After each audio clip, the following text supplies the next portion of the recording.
We were all just chatting on our phones. Then all of a sudden, nothing seemed real.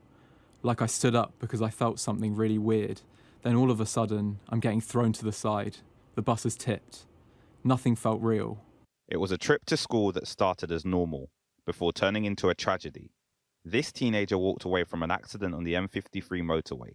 We have revoiced the pupil using a Sky News producer to protect his identity.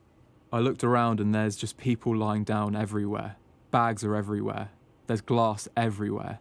And it's just like blood everywhere. I've seen both my mates on the floor, but I thought they were dead. I looked around again and saw a girl stood next to me. I was in shock. I put my hand on my face and I looked back at my hand and it was covered in blood. I remember saying, this can't be my blood. The crash left 2 people dead and another with life-changing injuries. His picture of the aftermath, a haunting reminder. He's incredibly lucky to still be alive. 15-year-old Jessica Baker, who he knew, is one of those who lost their lives. Something he feels hasn't sunk in. I was just in shock. I couldn't believe it because obviously it could have been me in that position. She's basically my age, really. And then it's just a horrible thing to think about.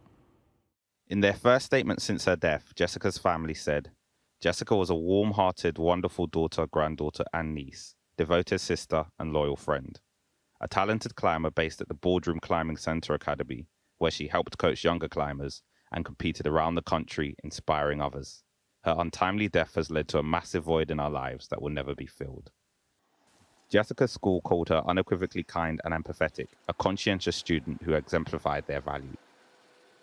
This student wants to join those paying tribute to her when he can, but right now he's dealing with both the physical and emotional impact of what happened that day. We were on the motorway going somewhere. Water hit the screen pretty fast. I nearly broke down in the car because it was horrible. Dealing with that trauma will take some time, and going back to school will be hard. A couple of hours after it happened, when I was sat upstairs, I'd realised that it was crazy. I still don't know how, I got up so quick and things like that, and I don't know how I weren't, screaming, crying. I think I was subconsciously happy to be alive, happy to be where I am now. Shingi Marike, Sky News, The Wirral.